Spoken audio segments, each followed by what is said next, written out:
and make those embers glow.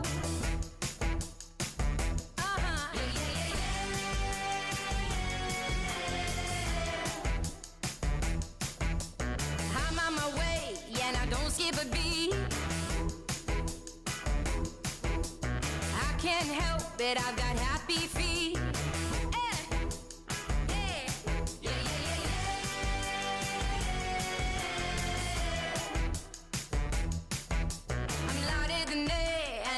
So good, I do what I want and it's understood. There's no stopping me when I'm doing my thing. I'm doing my thing. I'ma do me. You know what I mean. I'm on fire.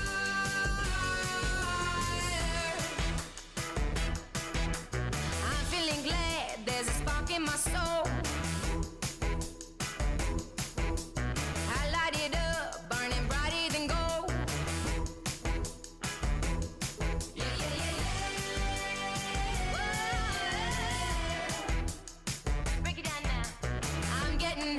Feel my heart go zing.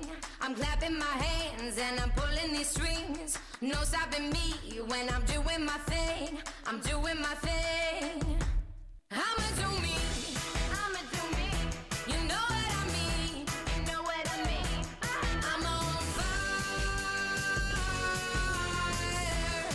Yes, I am. I'ma do me. I'ma do me. You know what I mean. You know what I mean. I'm on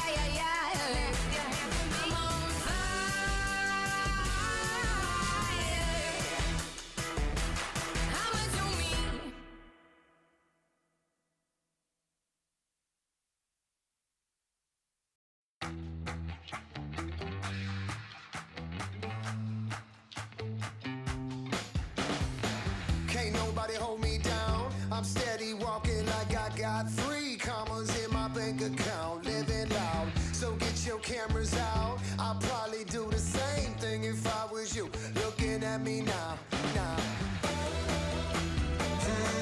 Put up your lights and keep them flashing.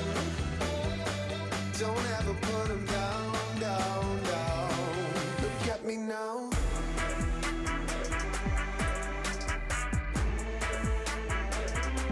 Look at me now.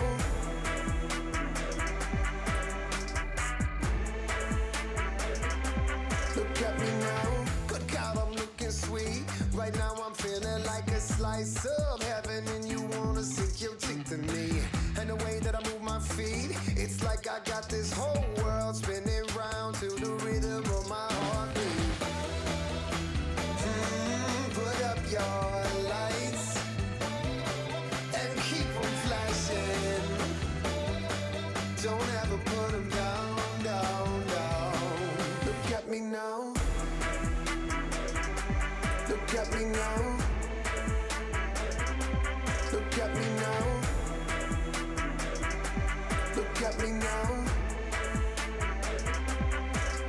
I feel so good.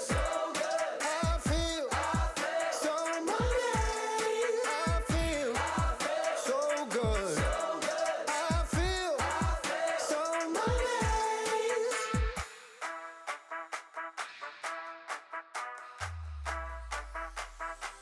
Look at me now. Look at me now. Look at me now. Look at me now. I feel so good. I feel so money. Look at me now. So good. I feel so money. Look at I can't seem to focus, and you don't seem to notice I'm not here. I'm just a mirror. You check your complexion to find your reflections all alone. I had to go. Can't you hear me? I'm not coming home. Do you understand? I've changed my plans, 'cause I'm in love with my future. Can't wait to meet her. And I'm in love, but not with anybody else. Just wanna get to know myself. I know supposedly I'm lonely now. No, I'm supposed to be unhappy without someone, but aren't I someone?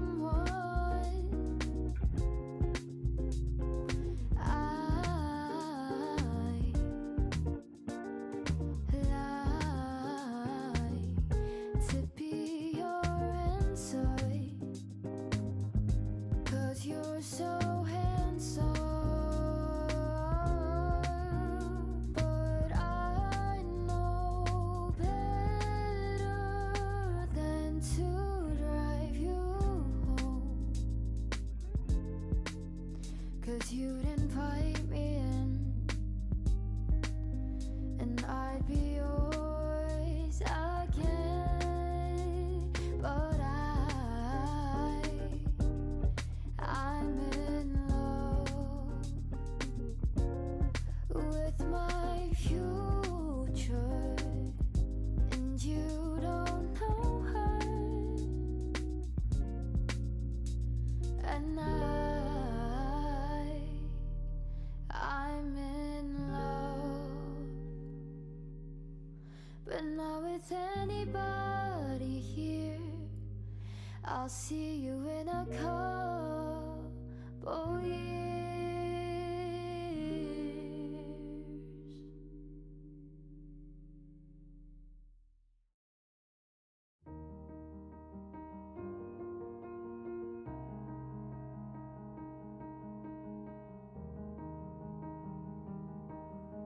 It's been a little while since I've looked in your eyes and walked that bridge to the other side.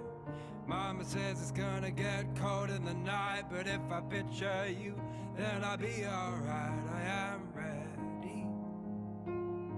I am ready for you to be here.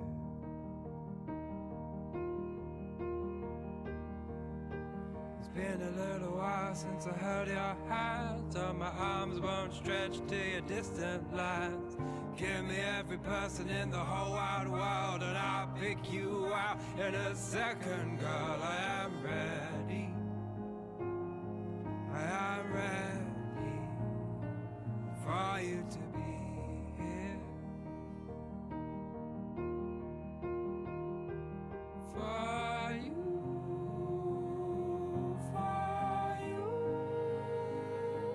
To be here for you.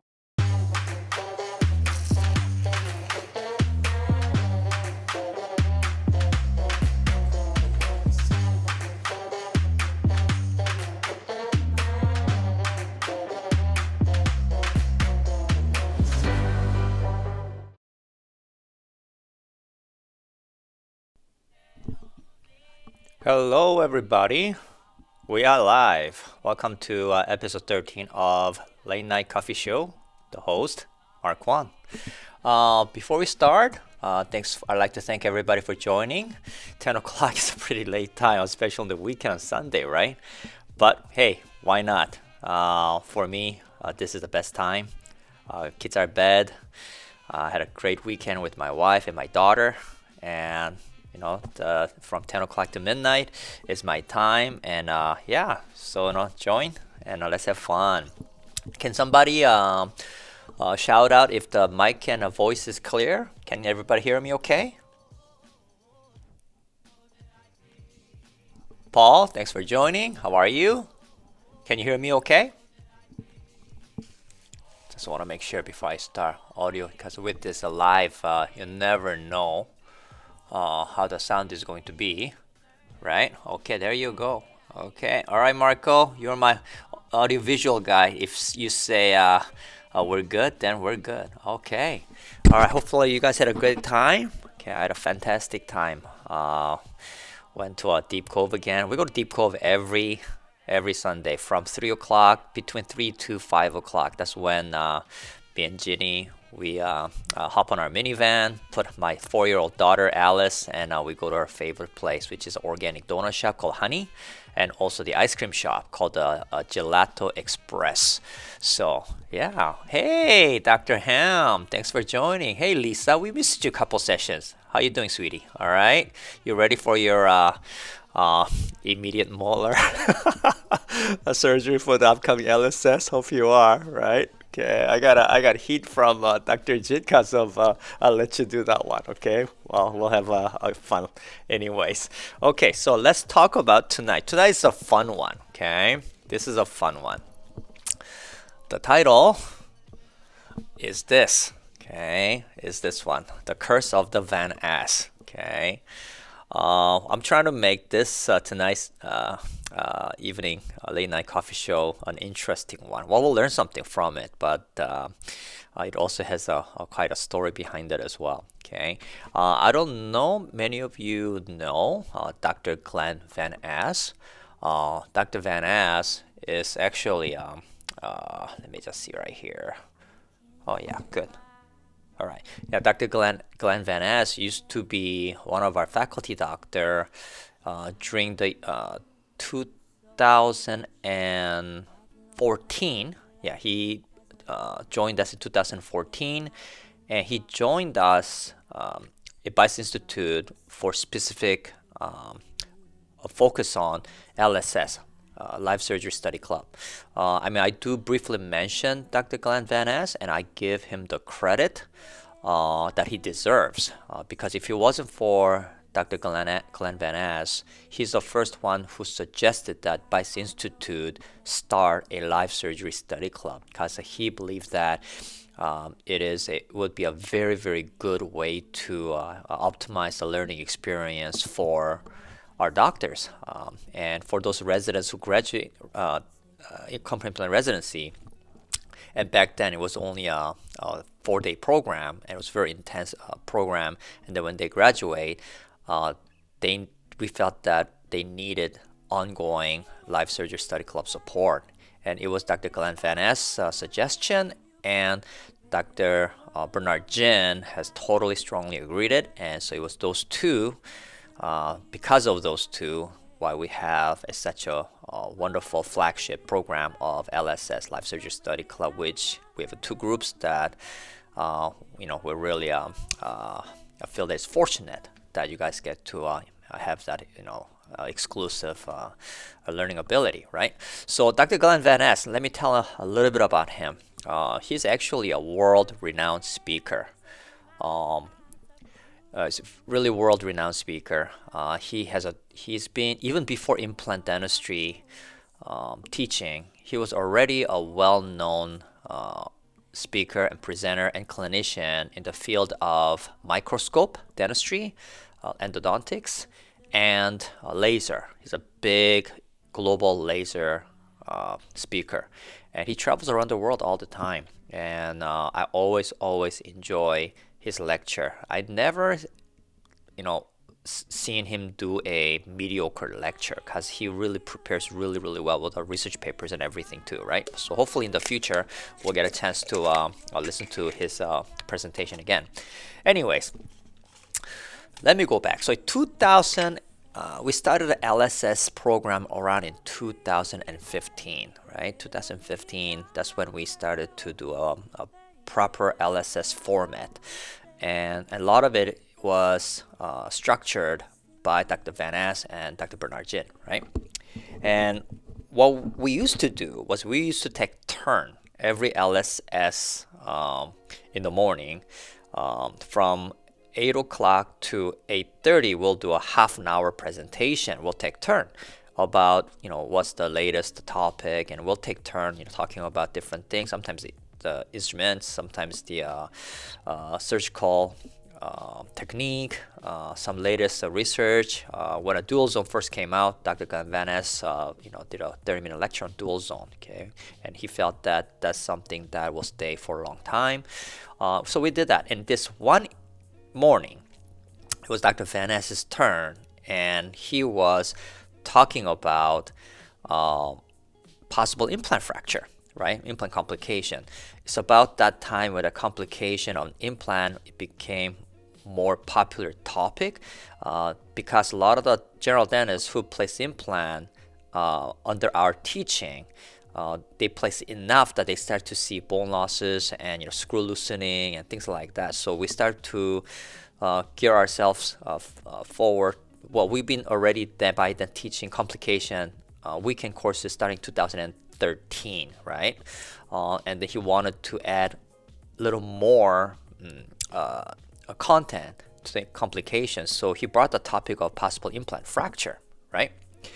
So, and he was talking at that time we were all using Hyoscine ET3. Okay, before that, when I first graduated, as you guys, many of you know, I was using probably one of the worst implant systems. That was an Endopore, made by Canada under the University of Toronto research team, Prosthodontics and Perio, and that was the worst implant. A high percentage failure, 30% failure rate for my own personal clinical use. And then I switched over to BioHorizon because I was under the wing of Dr. Carl Misch, rest in peace. And then I soon switched over to Nobel Biocare because I started to run a residency program. And BioHorizon didn't really have a rep in BC at that time, so Nobel Biocare gave us the support to run the courses, right? That was 2013. 2003, sorry, that was 2003. And then, in 2009 or 2010, that's when me and Dr. Jin switched over to this relatively unknown Korean implant system called Hyoscine. Hyoscine was really struggling. They didn't have no market in Canada, and they came to us, and we switched over to Hyoscine mainly because of this one unique surgical kit called Casket. Okay, because Casket, we were the first one to utilize Casket as part of a main surgical kit to teach doctors how to do a sinus elevation. Because before that, me and Dr. Jin were teaching doctors how to do a mallet, right? How to use a mallet and osteotome to tap to upfracture the sinus, right? Anyways, so we switched over to Hyoscine, and we're enjoying it, and we really enjoyed their implant ET3 system. And then Dr.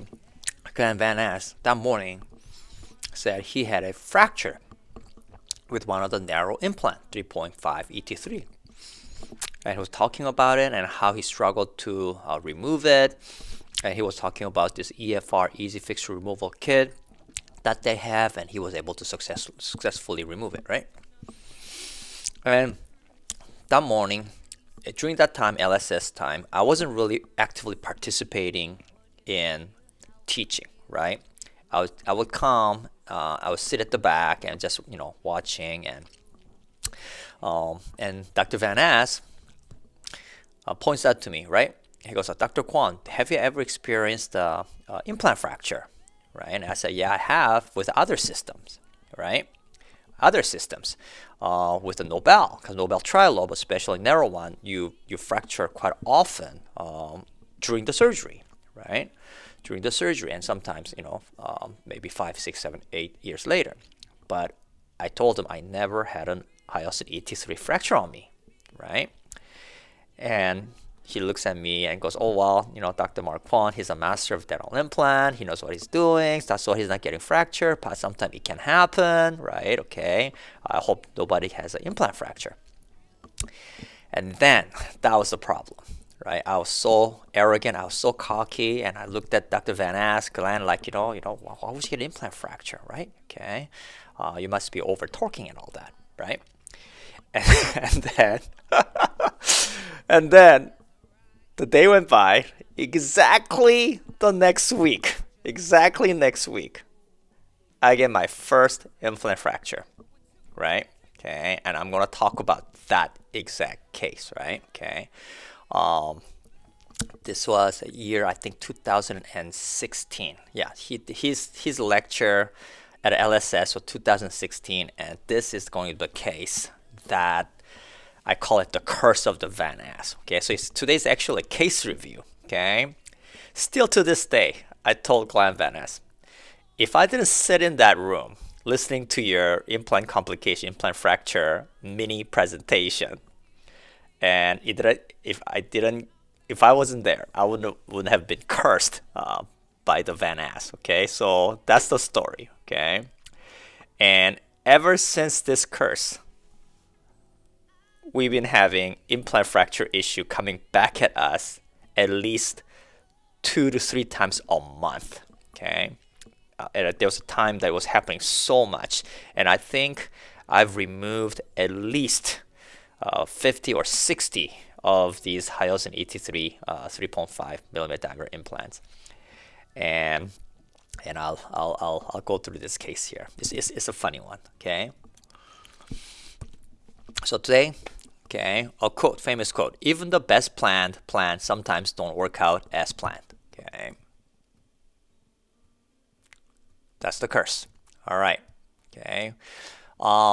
This was a really old YouTube video that I saw, and during that time I laughed my head off, right? Okay.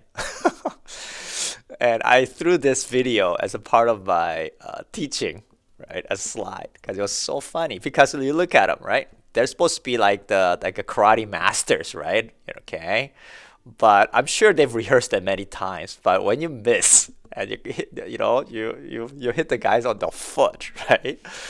Sometimes even the best plan doesn't work out, and it does happen. Complication does happen, right? Okay. All right. Who said it's not Glenn's fault? Oh, Bernard, you're in it. Yeah. I was. Oh wow! Today we have a full house, right? Okay, and Bernard says it's really not Glenn's fault, right? Yeah, but it's a good story, don't you think? It was this case. Okay, we did this case. This patient walked into our clinic in 2014, and the patient lost the upper central incisor, I think, early on. So when the patient came in, the midline was off, right? So what do we do? Okay. Back then, we didn't really do much digital, so a lot of it was analog, right? So we did an analog wax up, and as you can see right here, right, this is where the midline is, okay? But this is the patient's 2-1, okay? Patient's missing 1-1. The 2-1 is in the 1-1 position, okay? This is anatomical midline. This is a facial midline. So what we had to, and she's missing, so she has a severe shifting of the midline, right? So this is the lateral. So we decided to make her lateral 2-2, right, look like central, because this is failing. So we're going to take this one out, and we're going to take this one out, and we're going to place an implant on the 2-2 position, and we're going to place the implant on the 1-1 position and make it look like these tooths are symmetrical. You get what I mean, right? Hard to explain. Anyways, not an easy case, okay?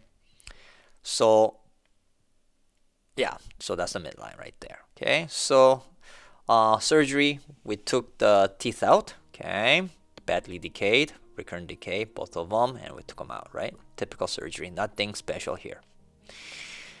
And we did 2 implants and immediate chairside temporization, right? Okay. Oh, Glenn, we're talking about you. Unbelievable. Hey, welcome to late night coffee show. Okay. Oh man, we're talking about you, Glenn, the legend himself. All right. This is so fun. This is cool. This is cool. Okay. So this is the first curse. I don't know if it was the first curse because we had a whole bunch of fracture case coming right after that weekend. Okay. But this was a significant one. Okay. And I'll tell you why. Now, one thing that I do want to show you here, okay, a little bit different than what I do now, okay, right, is this is a non-hex, right, okay, non-hex temporary chimneys. This is what I don't do nowadays, but I used to do. This is what I used to teach it. Hyosun used to have this temporary coping, which is a metal base, and peak. They still have it. It's wonderful. It's wonderful, right? And they gave one of the best aesthetic result. But it's a lot of work. I had to trim it, the peak, and and it made the this joint very thin after you do the chairside pickup, right? So nowadays what I use is I'm a little more lazy now. I don't want to spend too much time making temporary, so I use a 3mm cuff height, okay? Between 2 to 3 mm cuff height, metal ones that I use because it's a less breakage, okay? But it doesn't look as pretty as these. The ones with the peak titanium, they're a little more expensive, but if you want aesthetic result, right, these are very, very pretty. Anyways, the chair side, and we did a chair side temporary, and that's the PTFE 06 premium, and just 2 weeks later, and this is a typical chlorhexidine stain, right? So it all went well, okay? Nothing unusual, right? 2 weeks post-op, and that was the final bridge, 4 months. So this was probably done, finished the case 2015, early 2015, and this is a Hyosun 2 implants, 3.5 by 13, 3.5 by 13 conical connection. Skycat did the final crown, beautiful result. Everything went perfect, okay? And their design, as you know, is a straight taper, right? And the macro thread goes all the way to the top. That's what they maintain bone really, really well. And because they're grade 4 titanium, commercially pure titanium, they have this incredible dual surface, which is acid etch and sandblasted and acid etch, right? Okay. So it's all good, okay? And then the curse, right? That's what the curse happened, right? Okay. Thanks to our friend Glenn, the curse on that day, LSS. And this is 2016, right? This is after about a year. After a year, the bridge was been in function. And the patient says, okay, oh, actually, not even a year. Here's the 3 months post-bridge insertion, right? Okay, so there's a little swelling happening, okay, and swelling happening right here, okay. So I'm thinking, okay, what the heck can be a problem, right? Okay, implant fracture didn't even cross my mind at first, right? Okay. And what we did was, because I didn't know what the real problem was, but I suspected possibly that it could be a fracture because Glenn talked about it, right? Glenn talked about it. So I told the patient, right? I couldn't tell the patient that it's actually a fracture there, right? Okay. So I said, you know what? I don't know what's going on, but I'm going to bring you in for exploratory observation appointment. What does that mean? Exploratory observation appointment. It basically means that I'm going to freeze the patient, okay, and flap the area for no good reason other than to find out what's going on underneath it, right? That's what exploratory observation appointment is, and that's what exactly did. So I raise a flap, and this is what I find, right? This is what I find. And luckily, I had this EFR kit, okay? That's the thing about Hyosin, right? I've fractured more of their narrow implant than anybody, but what I'm very grateful about is they have one of the best fixture removal tool, okay, which is specifically designed to remove their fixture really, really well. So I use that tool, okay, to properly, you put the corkscrew and then you reverse this implant out, and I did that successfully, okay, yeah, successfully. And that's the EFR kit, Easy Fixture Removal Kit by Hyosin, right? Okay. And I'm going to show you how this really works. Okay, there's a video, I think. Okay, there's a video. Let me just see. There was a video that I wanted to show you. Where is it? Where is it? I was looking for it. Hold on, just give me a second. Is it this one? Okay, oh, I don't think I have it in this slide. I have it on the other slide. Anyways, I'll show you here. Okay, so how it works is it's got these three components, right? So you want to put this, okay, you want to torque this into the fractured implant clockwise, right? And you torque that above 100 Newton centimeter torque, okay, quite a bit of force. And then you have a removal body.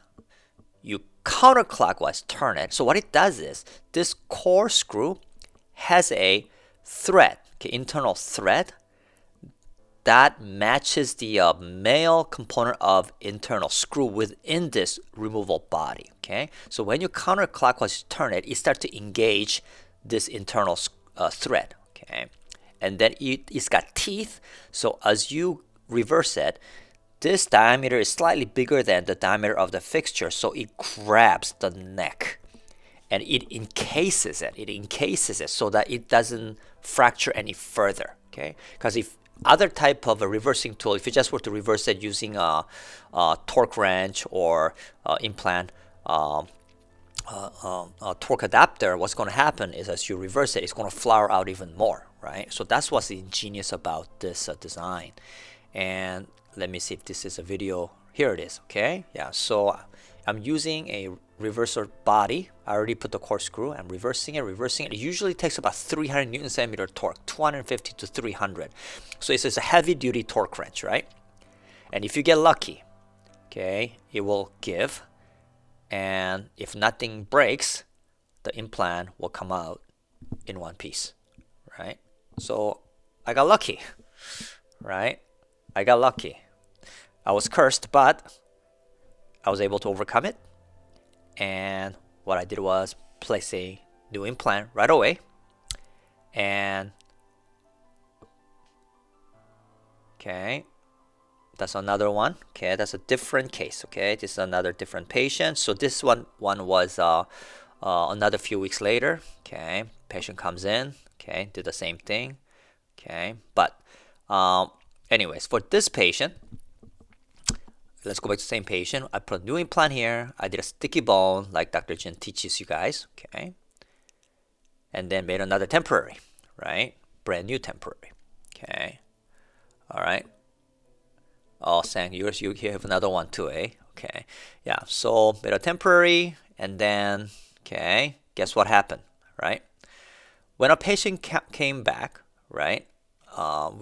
Everything was good, and then few months later, while patient is healing on this implant that we just recently replaced, there's another bubble happening, right? That's a few months later. The patient looks at me, goes, "What's this bubble?" Right, I looked at her. I need to book you in for another appointment of exploratory observation appointment.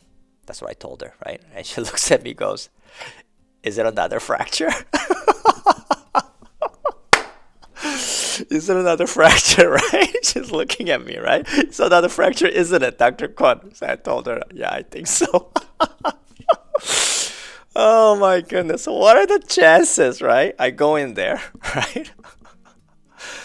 Oh my goodness! I used the eye brush to clean it up just to verify the fracture right there, right? Okay. Oh my goodness! Cursed twice on the same patient.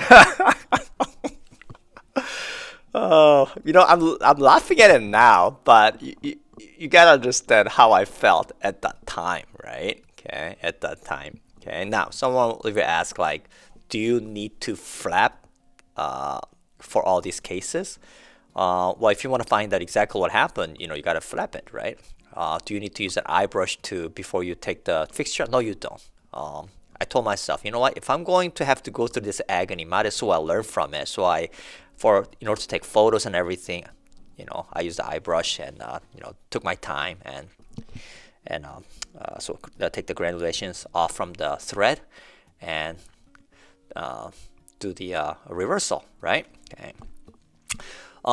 Now, if I raise the flap and there was no fracture, and I'm absolutely certain that there is no fracture, what would I do? I would use an eye brush to clean everything up and graft that area using sticky bone, right? Okay, but there was a fracture, so oh my goodness. So again, okay, once again, the corkscrew and the reversal tool took it out, 3.5 by 13 millimeter diameter implant.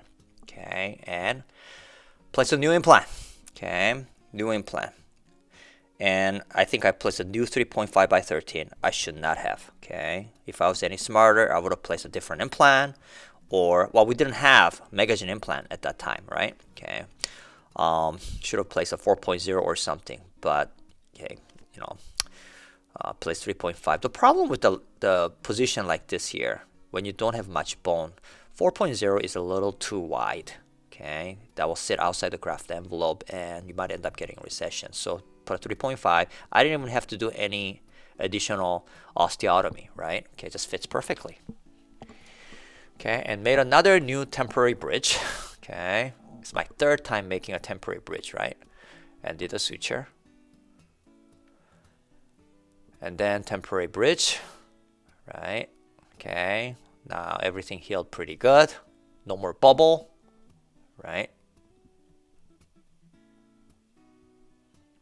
Okay, all good. And the curse is over, right? Okay. The curse isn't funny when you're looking at it. Yes, okay. It's not funny. I was dreading it, man. After that curse, for 6 months, we start to get a lot of these, right? Okay, and I'll tell you, this is truth. After I start to get fracture almost every week or every other week, probably not every week, but it felt like an every week, almost every day, because it was just coming at you, right? Okay, coming at you, this bubble, right? So I call Bernard, right? I say, hey, Bernard, I'm getting this implant, hyosin implant 3.5 fracturing on me, right? Have you gotten fracture yet, right? And Bernard tells me on the phone, no, Mark, I don't get implant fractured. I'm very careful when I place my implants. I'm very gentle. I never go over the specified 35 Newton centimeter torque when I'm torquing it. I'm very gentle. Therefore, I don't get fracture, right? He talked to me like I'm an idiot or something, right? Talk to me like I've never placed an implant before, right? He hurt my feeling, you know what I'm saying, right? So, okay, fine. Okay, Bernard, that's good, because maybe I'm an idiot. Maybe I'm a bad surgeon because I'm getting a lot, right? By then, I was already taking out like good 7 to 8 implants already, right? Okay, all right. So, okay, that was the end of a conversation. And then exactly about 1 or 2 weeks later, he texts me. He goes, shit, I got a curse. I got cursed too. I'm getting fractures. Oh my goodness. So he was so pissed, right? Okay. So I text him back, goes, you know what? Welcome to the cursed. Welcome. Okay, congratulations. Okay. Right. Welcome to the world. Welcome to my world, right? Okay. And then we talked to Ho-young. Okay, Ho-young. Go say, hey, have you got an implant fractured yet? He goes, no. Should I be worried about it? He goes, well, you know what? If you place enough of 3.5, you might get it. Well, I think Dr. Kwon, Dr. Jin, I'm very careful when I place my implant. I don't over torque like you guys. So I don't think I need to worry about implant fracture. Okay, guess what? I think exactly a month later, same thing happened to him. And then another month or two later, same thing happened to Albert Louis and pretty much all of our faculty across the country. Okay, yeah. And I'm telling you, man, okay, we call this very, very infamous historical event that day at LSS, the 30-minute mini lecture by none other than Dr. Glenn Van Ness, right? The curse of the Van Ness lecture of implant fracture. So after that, what we decided to do is incorporate this implant removal as a part of our complication management workshop. Okay. And yes, the courses were very full. The finally curse was over. Maybe for this case, the curse is over.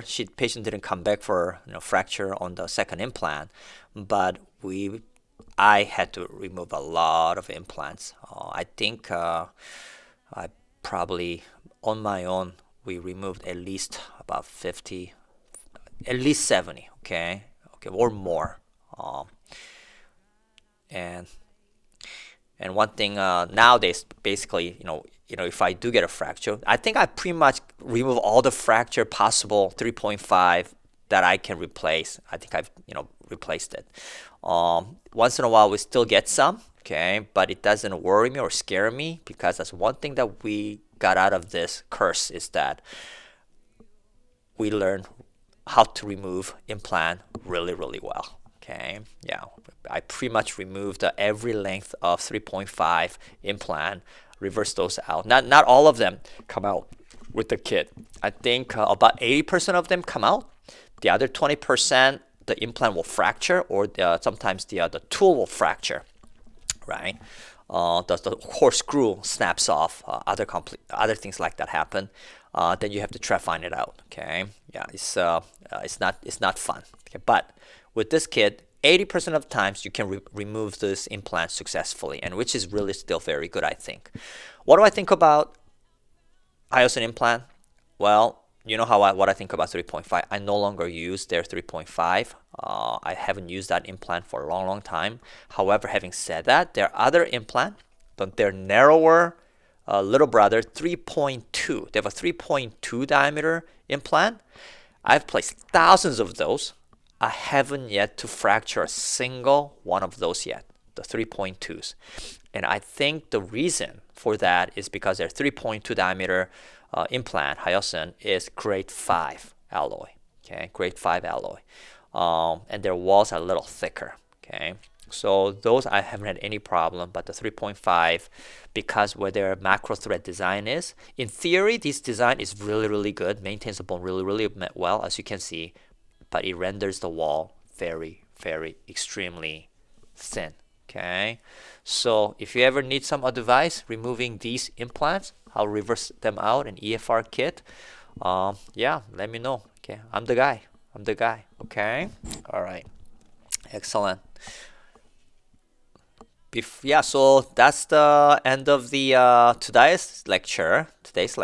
Okay, and I'm very honored that you guys come to listen to the legend. Okay, the legend of the curse of Dr. Van Ness. Okay, and when I say it, I'm not blaming him. It's a good story to tell, though, right? Okay, good story to tell because the timing was perfect.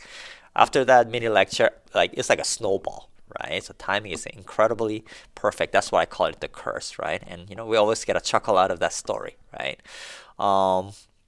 Before I finish the coffee show, yeah, I just got this photo text from my wife, my Ginny, and this photo was taken in 1999 during the Winter Festival in Quebec City, right before we got married. Okay, this is when we were engaged.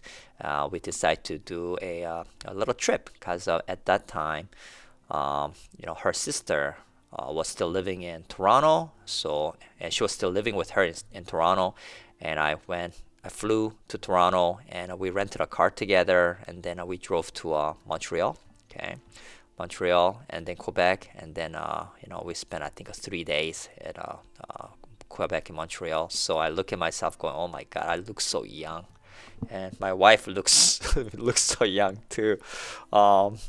My 4-year-old daughter, I think actually she has her face, right? So I think that's pretty cute. Okay. I know. Yeah. That's great. Okay. Neil Armstrong gets remembered for walking on the moon. Poor Glenn gets remembered for this. Oh, anyways, you guys, thanks for joining. Okay. Next Sunday, I think I'm going to do something a little bit different. Some of you guys were asking, especially at LSS, Life Surgery Study Club. They were looking at my surgical kit. My surgical kit is quite modified, heavily modified. And a lot of you guys were asking me, how my surgical kit looks like, right? How my surgical kit looks like. So I'll show you my surgical kit, my sharpshooter kit, and I'll go over my my normal surgical kit, and I'll show you what sequence I use in my drills. Okay, so you know how I do my surgery. Okay, using a surgical kit, because my surgical kit is quite different than all of you guys. So we'll have that. I have my camera set up here, and I'll bring my kit, and I'll go over, and then you guys can ask me about whatever those drills I have in my kit. That sounds good? All right, guys. Okay, let me just go back right here. Okay, so thanks for joining tonight. Okay, yeah, and thanks Glenn, and thanks Bernard, and thanks Dr. Ham for joining, going down the memory lane. 2016. Okay, it's something that I think we'll look back and laugh and smile about, right? Okay, because we all share the agony together. So right, that was a lot of fun. So you guys take care. Have a good evening, and I always are looking forward to the Sunday, hanging out with you guys. So I hope you guys enjoy it just as much as I do. You guys take care, stay healthy, all right? Be happy. Love you guys all. Bye bye.